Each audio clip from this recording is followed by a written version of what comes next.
Selamat hari Sabat, saudara-saudara sekalian. Puji Tuhan, hari Sabat ini kita sangat penuh di gereja ini karena kehadiran dari tamu-tamu istimewa kita. Mestinya hari Sabat ini yang berkhotbah itu adalah Bapak Paulsan Situmorang. Kita sudah mengadakan komunikasi sebenarnya dengan Natasha, namun mungkin ada Bapak Jenderal ini kan saya tahu sibuk ya, jadi mungkin waktu itu belum pasti, lalu kemudian akhirnya tidak jadi. Tetapi sahabat ini puji Tuhan saya lihat hadir dan Pak Jenderal harus ada kesempatan untuk berkhotbah di sini di waktu berikutnya. Jadi selamat datang kepada semua jemaat Tuhan, keluarga-keluarga besar, keluarga Malau, keluarga besar Tambunan. Ada Pendeta Oliver Tambunan yang bersama-sama dengan kita, pimpinan kita di kantor conference Jawa Barat. Dan juga saya lihat ada banyak tamu-tamu yang lain. Ada Pak Mulana Simanjuntak, ada juga tamu-tamu yang lain yang bergabung bersama-sama pada hari Sabat ini. Lebih khusus juga kepada saudara-saudara kita yang akan dibaptiskan. Mereka telah melewati pembelajaran Alkitab, mereka telah bersama-sama dengan kita selama beberapa waktu, dan hari Sabat ini di dalam akhir dari KKR kita akan baptiskan jiwa-jiwa ini untuk dicatatkan menjadi anggota gereja di tempat ini dan juga untuk dicatat di dalam kerajaan sorga. Terima kasih lagu-lagu pujian yang disampaikan Bapak Jesse Agian, ahli Islamologi kita dari Jemaat Tanjung Anom, yang juga ahli nyanyi ya, yang sudah diundang di mana-mana, hebat sekali, yang sudah menyampaikan lagu pujian. Dan harusnya yang tadi menyanyi itu katanya belasan tahun yang lalu grup mereka namanya Sianturi Kids ya. Tapi sekarang sudah bukan Kids lagi, jadi bingung mau dikasih nama apa. Itu sebabnya Pak Ketua Ritonang panggil anak-anak dari cucu dari Opung Sianturi ya. Dulu mereka suka menyanyi waktu masih kecil. 2 hari kita ada di keluarga Opung, KKR di sana. Saya duduk di hadapan gambar foto keluarga. Saya hitung cucu dari Opung ini ada 10. Saya hitung waktu di foto itu ya, saya hitung ada 10, masih kecil-kecil ya. Dan hari ini mereka sudah apa? Tinggi-tinggi, besar-besar ya. Nggak tahu dikasih makan apa ini, sampai bisa tingginya melebihi tingginya Opungnya ya. Luar biasa, berkat Tuhan untuk keluarga Opung, dan mereka berkumpul di masa liburan ini. Satu sukacita bagi keluarga besar Opung Sianturi. Baik, sebelum kita akan dengarkan firman Tuhan pada hari Sabat ini, mari kita berdoa. Minta kuasa Roh Kudus bersama-sama dengan kita agar firman ini boleh menjadi berkat untuk kita semua. Bapa di dalam sorga, kami bersyukur untuk hari Sabat yang Tuhan berikan. Kami boleh istirahat dari segala pekerjaan duniawi kami. Bukan hanya secara fisik, secara mental, kami boleh datang ke hadapan hadirat Tuhan yang penuh dengan ketenangan kuasa Roh Kudus. Untuk kami sedia mempelajari firman Tuhan. Teruslah bersama-sama dengan kami. Lewat kehadiran Roh Kudus-Mu menerangi hati kami, agar firman yang akan kami pelajari beberapa menit ke depan menguatkan iman percaya kami, meneguhkan kami untuk tetap setia kepada Tuhan. Ini doa kami dalam nama Yesus kami berdoa. Amin. Tema KKR kita sepanjang minggu ini adalah kita memiliki pengharapan. Sesuai dengan tema gereja yang selalu disampaikan, digaung-gaungkan dari waktu ke waktu bahwa kita harus memiliki pengharapan. Bahkan ada lagu khusus yang dikarang secara khusus, yaitu lagu Kita Memiliki Pengharapan. We have this hope. Dan itu dinyanyikan terus-menerus sebagai satu pelambangan bahwa pengharapan itu harus ada di dalam diri masing-masing orang Advent, umat gereja Masehi Advent hari ke-7 yang sementara menantikan kedatangan Tuhan yang kedua kali. Tapi baiklah pada hari Sabat ini, mari coba kita lihat apa arti dari pengharapan itu sendiri. Oke, saya tidak bisa mengoperasikan ini, boleh bantu di next slide. Apa arti sebenarnya daripada pengharapan itu sendiri? Slide berikutnya, slide sebelumnya. Pengharapan adalah suatu sikap positif dan suatu sikap mental dan emosi yang positif, di mana seseorang mengharapkan sesuatu yang baik terjadi di masa depan, meskipun sesuatu situasi sekarang ini belum menunjukkan itu. Ini definisi dari pengharapan, saudara-saudara sekalian. Kalau saya bisa bahasakan dalam bahasa sederhana, pengharapan itu contohnya adalah orang yang sementara atau anak-anak yang sementara sekolah, dia akan mengikuti ujian, maka sementara dia belajar, dia akan memiliki perasaan ini. Secara mental, secara emosi, waktu dia belajar, dia memiliki perasaan ini. Saya akan belajar sehingga saya boleh mendapatkan nilai yang baik setelah saya selesai ujian. Kalau dia seorang dewasa yang sakit, maka dia akan berdoa pada Tuhan, dan Tuhan akan kasih dia mental dan emosi yang positif ini. Saya akan sembuh. Walaupun saat itu dia sementara sakit. Kalau saudara seorang bisnismen, saudara punya usaha, dan usahanya kok agak seret ini bulan ini, maka saudara akan datang pada Tuhan, berdoa, dan Tuhan kasih mentalitas petarung, mentalitas resilience, mentalitas perseverance, supaya saudara bertahan. Nah, itu namanya pengharapan. Dengan harapan bulan depan akan ada keuntungan. Bulan depan akan lebih banyak nasabah. Bulan depan akan lebih banyak orang yang membeli di tempat saya. Itu pengharapan, saudara-saudara.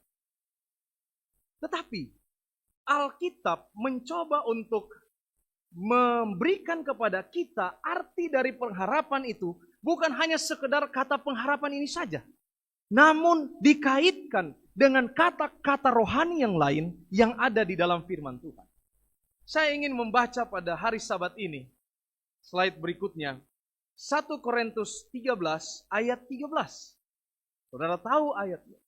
Di dalam ayat ini disampaikan bahwa pada akhirnya nanti hanya ada 3 hal ini katanya, yaitu iman, pengharapan, dan kasih. Iman, pengharapan, dan kasih. 3 hal yang berkaitan sebenarnya. Karena orang yang punya pengharapan, sebenarnya dia sementara melaksanakan yang namanya iman. Apa definisi iman? Di dalam Ibrani pasal 11 ayat 1, 2, 3, iman bilang definisinya adalah percaya kepada sesuatu yang nggak kelihatan. Belum tahu ke depan itu apa. Tapi sebagai orang beriman, pengikut Kristus, saya percaya bahwa ke depan itu baik adanya.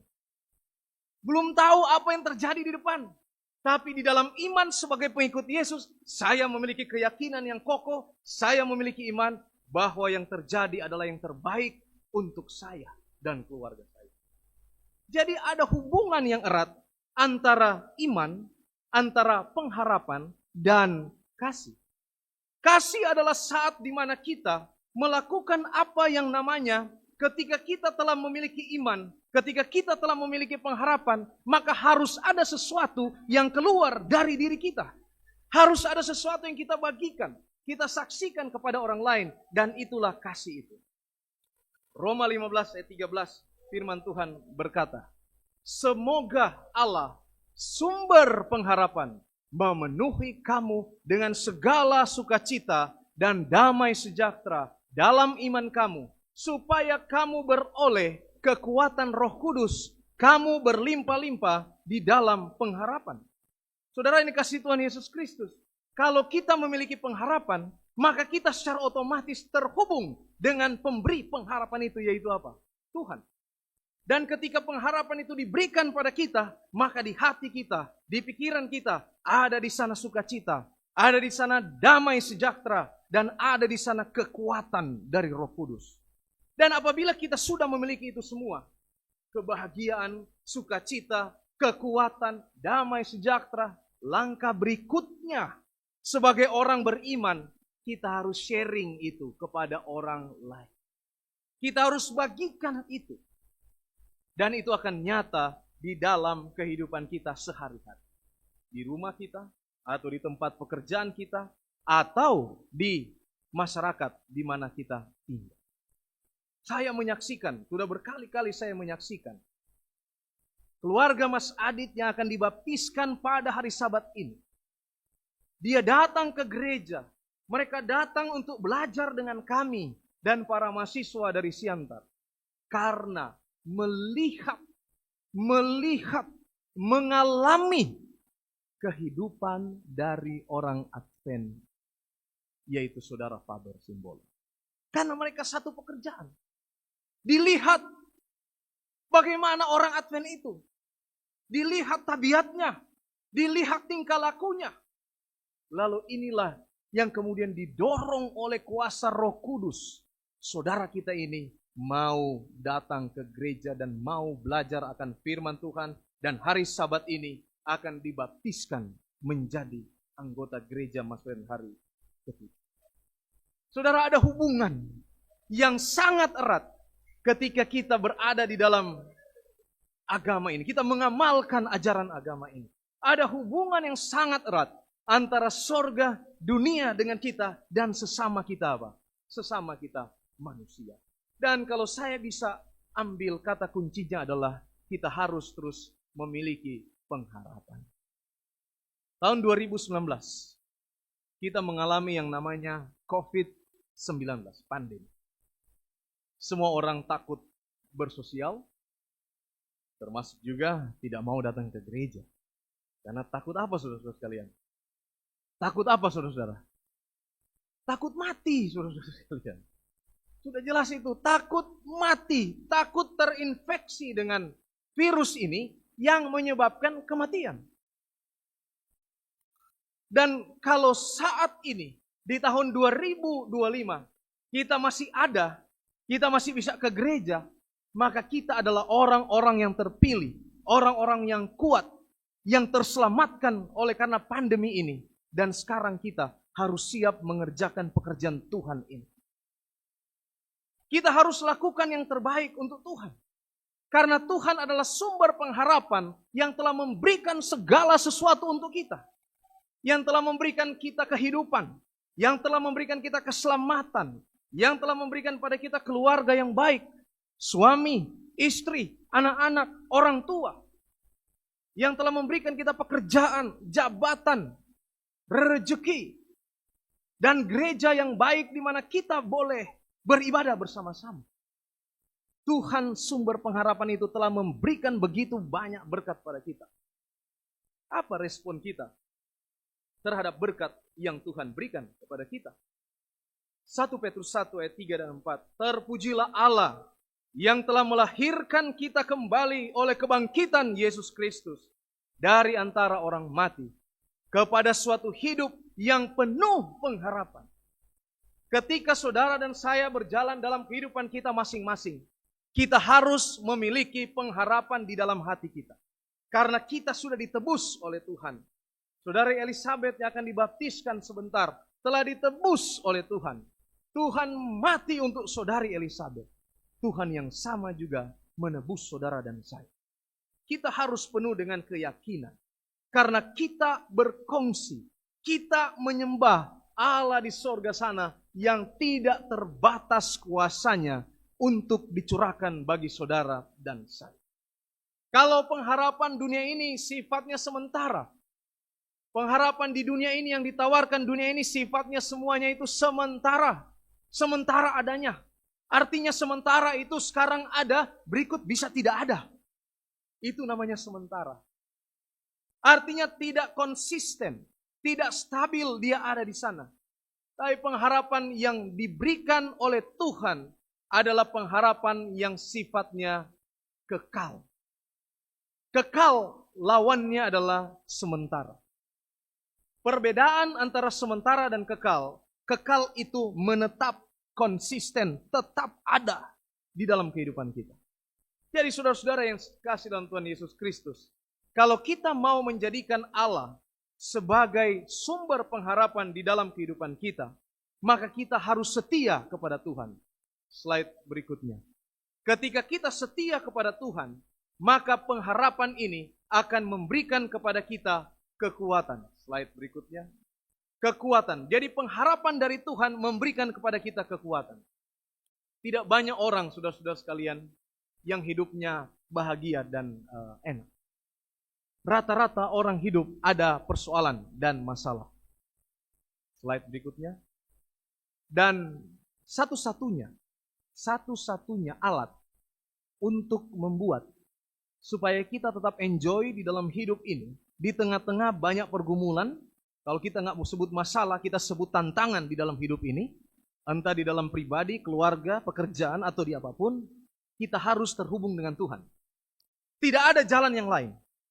Satu-satunya jalan untuk membuat kita tetap eksis di setiap persoalan kehidupan, di setiap pergumulan, tantangan hidup yang datang. Satu-satunya cara untuk kita tetap eksis di sana adalah dengan kita terhubung kepada Tuhan setiap waktu. Sebagaimana Ellen G. White bilang bahwa doa itu adalah nafas kehidupan dari semua orang percaya. Doa itu harus terus dilantunkan kepada Tuhan. Di mana saja, kapan saja. 1 kali 24 jam hati kita harus terhubung dengan Tuhan yang ada di sorga sana. Dan kalau kita sudah terhubung, maka semua tantangan-tantangan itu kita akan taklukkan itu. Karena apa? Bukan karena kepintaran kita, karena kejagoan kita, bukan. Tapi karena kita telah memiliki kekuatan yang dihasilkan oleh karena pengharapan yang diberikan Tuhan kepada kita. Karena kekuatan inilah kita bisa hidup. Karena kekuatan dari Tuhan inilah kita bisa menjalani kehidupan kita di atas dunia yang penuh dengan dosa ini.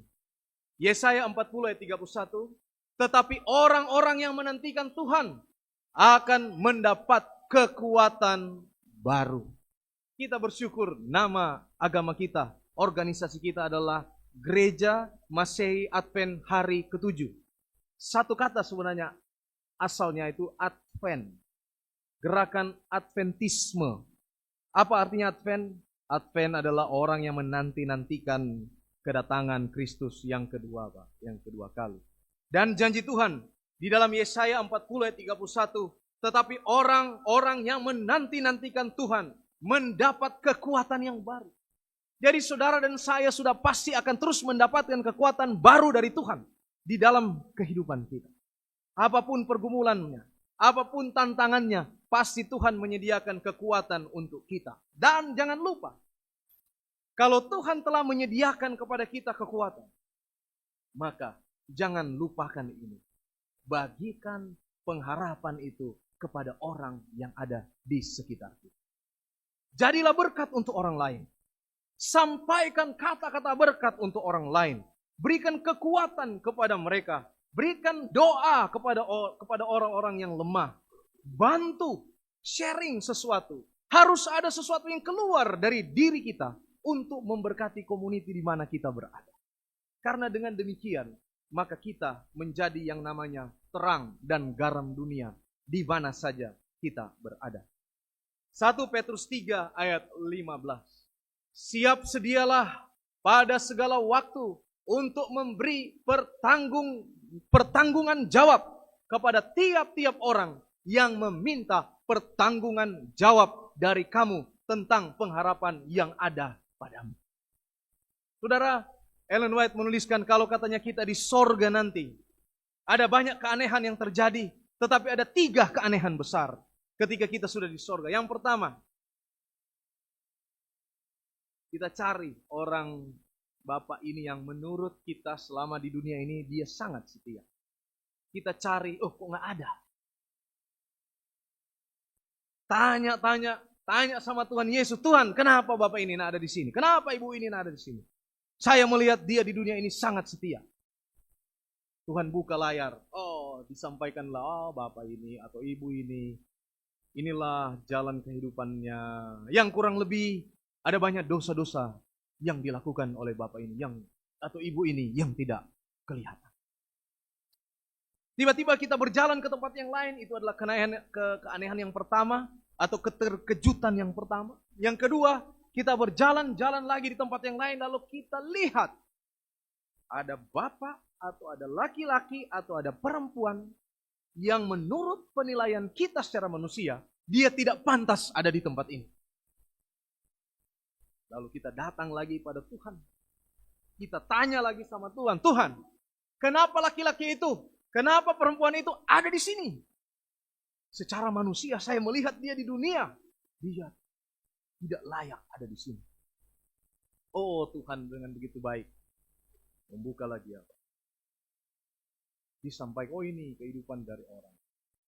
Rupanya ada banyak pertobatan-pertobatan yang terjadi dalam hidup. Inilah saya sementara menceritakan masa 1000 tahun. Masa penghakiman, ini akan kita lakukan kalau kita diselamatkan. Dan yang ketiga, kita sendiri kaget, kita kok ada di sini. Akhirnya kita ini puji Tuhan tiba di mana? Puji Tuhan tiba di dalam kerajaan apa? Puji Tuhan tiba di dalam kerajaan surga. Alangkah bersalahnya kita, ini maksud saya. Alangkah bersalahnya kita. Alangkah bersalahnya saudara Faber, kalau tidak mengajak saudara Adit, atau tidak menghidupkan kehidupan yang seperti Kristus. Yang tidak menginspirasi saudara Adit untuk memandang kepada Yesus, untuk datang ke gereja. Alangkah bersalahnya kalau pekabaran ini tidak ditransfer kepada orang lain lewat kehidupan kita. Karena di waktu itu, ketika di sorga, ada orang yang akan datang pada kita. Terima kasih, kalau bukan Bapak kita tidak ada di sini. Ada orang yang akan datang berterima kasih pada kita. Mungkin orang itu kita tidak pernah tahu. Dia hanya melihat kehidupan kita. Dia hanya mendengar pekabaran kita dari jauh-jauh sana. Tetapi dia ada di sorga. Dan dia datang berterima kasih kepada kita. Berikut ini adalah beberapa orang-orang tokoh-tokoh di dunia ini. Yang mungkin tidak seberuntung kita.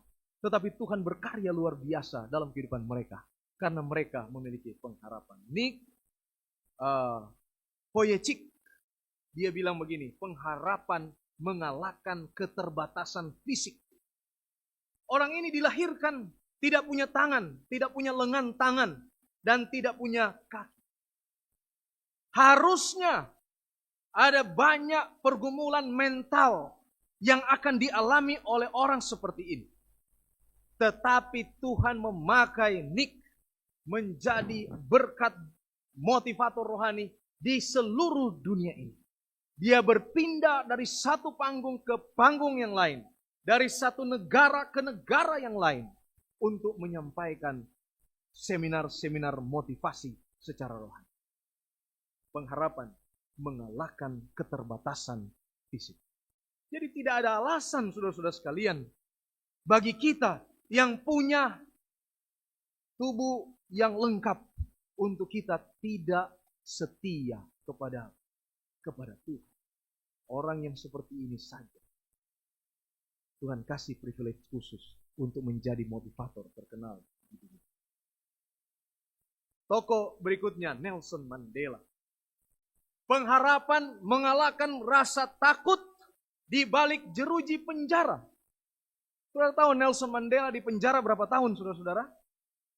Bukan 1 tahun, bukan 5 tahun, bukan 10 tahun, bukan. Nelson Mandela di penjara 26 tahun. Ini bukan waktu yang singkat. Dan dari 26 tahun ini, 16 tahun dia di penjara di satu pulau namanya Robben Island, di mana di pulau itu ada penjara sama seperti di Alcatraz, yang betul-betul terisolasi dari Afrika Selatan. Dia ada di sana selama 16 tahun. Lalu 10 tahun yang lain dia dilayar dari satu penjara ke penjara yang lain. Tetapi orang seperti Nelson Mandela, ketika dia keluar dari penjara, dia tidak punya rasa dendam. Dia adalah pejuang anti-apartheid. Dia berjuang mati-matian, sebab itu dia di penjara. Tapi ketika dia keluar dari penjara, dia tidak punya rasa dendam. Dan karena dia tidak punya rasa dendam, dia kemudian menjadi pemimpin, next leader di waktu itu dari negara Afrika Selatan. Dan dia menghapus semua hal yang memang dia perjuangkan untuk dihapus. Soal ras, soal warna kulit, dan lain sebagainya. Apartheid. Dia perjuangkan. Kenapa saudara-saudara sekalian? Karena orang ini punya pengharapan. Pengharapan tidak pernah akan mati, ditekan oleh apapun. Termasuk ketika berada di dalam apa? Penjara. Di dalam Alkitab, Rasul besar yang menulis hampir semua kitab di Perjanjian Baru adalah Rasul apa? Paulus. Dan ada beberapa buku yang Rasul Paulus tulis ketika dia berada di penjara bawah tanah. Rupanya saudara-saudara sekalian, semakin umat Tuhan itu ditekan, semakin orang itu ditekan oleh karena situasi, oleh karena kondisi, atau oleh karena diatur oleh pihak yang lain, rupanya semakin resilience orang ini. Semakin dia memiliki keteguhan hati. Kenapa? Karena dia punya Yesus. Dia punya pengharapan di dalam apa? Di dalam hatinya. Saudara yang dikasih Tuhan Yesus Kristus, tokoh yang lain, yang terakhir, Abraham Lincoln. Ini adalah Presiden Amerika Serikat yang ke-16. Walaupun kita belum pernah pergi ke Amerika Serikat, Opung, tapi kita baca literaturnya ya. Abraham Lincoln ini Presiden Amerika Serikat yang ke-16. Dia bilang begini, the best way to predict your future is to create it. Jadi cara yang terbaik untuk memprediksi masa depan kita adalah dengan menciptakan itu sekarang. Saudara tahu apa yang terjadi dengan Abraham Lincoln? Jangan saudara lihat ketika dia sudah jadi Presiden ke-16 Amerika Serikat. Ada banyak kisah-kisah perjuangan hidupnya yang sangat-sangat menderita ketika dia menjalani kehidupan. Dia tadinya seorang bisnismen, tetapi bukan bisnismen yang berhasil. Dia bangkrut berkali-kali. Dia mengalami depresi dalam kehidupannya. Kekasihnya meninggalkan dia. Dia running dalam berbagai-bagai pemilihan senator maupun juga presiden. Dan kalah berkali-kali. Bukan satu kali. Bukan dua kali. Bukan tiga kali. Berkali-kali. Tetapi orang yang kalah berkali-kali ini tidak pernah menyerah. Kenapa? Karena dia punya pengharapan. Dia bangkit terus, bangkit terus. Dan akhirnya dia menjadi Presiden Amerika Serikat yang ke-16. Saudara-saudara yang dikasih Tuhan Yesus Kristus, pengharapan begitu memegang peranan yang penting di dalam kehidupan kita. Tulisan-tulisan roh nubuat menuliskan seperti ini mengenai pengharapan. Saya pilihkan 3 kutipan yang sangat terkenal mengenai pengharapan dari Ellen White. Testimonies for the Church jilid 2 halaman 593. Pengharapan kita tidak ditambatkan pada teori. Artinya tambatkan itu tidak menempel, tidak berfondasi, tidak terikat kepada teori. Bukan teori, saudara-saudara sekalian. Tetapi pada Kristus yang hidup. Yang merupakan jangkar. Saudara tahu jangkar? Kalau seorang kapten dia akan melabuhkan kapalnya, lalu kemudian Syah Bandar bilang, oh penuh pelabuhan ini. Maka dia harus apa? Berjangkar di lautan. Supaya kapalnya tetap stabil di koordinat titik tertentu, maka dia perlu lego apa? Jangkar. Jangkar ini yang membuat kestabilan di kapal itu. Dia tetap berada di titik koordinat tertentu. Yang merupakan jangkar yang kuat dan aman bagi jiwa. Kalau saudara mau supaya saudara memiliki pengharapan, saudara mau supaya saudara memiliki jangkar yang kokoh, datang kepada Yesus. Tidak ada jalan yang lain. Marilah kepadaku semua yang letih lesu dan berbeban berat, kata Tuhan. Tuhan bilang juga di dalam Yohanes 14 ayat 6, akulah jalan kebenaran dan hidup. Tidak seorang pun yang datang kepada Bapa kecuali melalui aku. Jadi Tuhan benar-benar adalah jalan kita menuju kepada pengharapan. Maranatha 15. Ketika segala sesuatu di dunia ini tampak gelap, penuh dengan kekhawatiran, pengharapan akan kedatangan Kristus yang kedua kali akan menyinari hati kita. Kalau saat ini saudara dalam pergumulan, sepertinya berat kehidupan ini. Sepertinya saudara banyak kekhawatiran. Sepertinya gelap di depan sana. Roh Nubuat berkata, tetap memiliki pengharapan akan kedatangan Tuhan. Karena ketika kita tetap berharap pada kedatangan Tuhan, maka ada sinar kemuliaan yang hadir, mengalahkan segala kegelapan itu, membuang kekhawatiran itu, membuang ketakutan itu, dan kita akan memiliki keteguhan iman untuk berjalan terus bersama-sama dengan Tuhan. Messages to Young People halaman 99, pengharapan nasihat untuk anak-anak muda yang pada hari ini mengalami berbagai macam tantangan di dalam kehidupannya. Nasihat untuk anak-anak muda, pengharapan yang murni dan suci tidak akan mengecewakan. Mereka yang memiliki pengharapan ini akan memurnikan diri mereka sama seperti Dia yang menjadi murni. Anak-anak muda, jangan pernah kecewa dengan Tuhan. Mungkin jalanmu tidak terlalu mulus adanya, tetapi tetaplah setia pada Tuhan, tetaplah berjalan di dalam jalan yang mungkin tidak mulus saat ini. Karena satu waktu Tuhan memiliki jalan yang lebih mulus daripada saat ini. Dan anak-anak muda yang mungkin jalannya sudah mulus saat ini, maka siap-siap akan ada jalan yang terjal. Karena sudah begitu siklus kehidupan. Situasi yang buruk, situasi yang tidak baik, akan menghasilkan pribadi-pribadi yang tangguh. Pribadi-pribadi yang tangguh akan menghasilkan situasi-situasi yang nyaman. Zona-zona yang nyaman. Namun kabar buruknya, zona-zona yang nyaman, situasi-situasi yang nyaman akan menghasilkan generasi stroberi. Generasi yang lunak. Jadi pelajarannya, kalau siklus kehidupan seperti ini, maka pelajarannya adalah di dalam setiap musim kehidupan kita, libatkan Tuhan di dalam hidup kita. Di dalam setiap situasi dan kondisi yang ada dalam hidup kita, libatkan Tuhan. Kalau dia berat, Tuhan akan ringankan.